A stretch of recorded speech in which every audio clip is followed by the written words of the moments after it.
జనసేన దాంట్లో తెలుగుదేశం లేకపోతే మీరు అడగండి కానీ ఎక్కువ గొడవలు పెట్టుకోకండి. అది వెనకాల ఉద్దేశం. ఇంకా అలా సర్దుకుపోండి అంతే.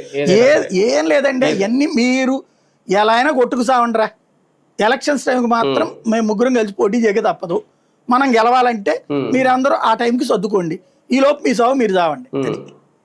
ఇక లోకేష్ గారి వ్యూహాలు కూడా ఇలాగే ఉంటాయి సార్ రేపటి నుంచి 29 ఏంటి 50 అయినా అంతే ఉంటాయి బేసిక్గా. అంటే ముందు అదే కాంచి ముందు గెలవరు వాళ్ళు అనుకుంటుంది 2047 దాకా గెలుస్తామని కదా, గుజరాత్ లాగా కంటిన్యూగా గెలవాలని కదా.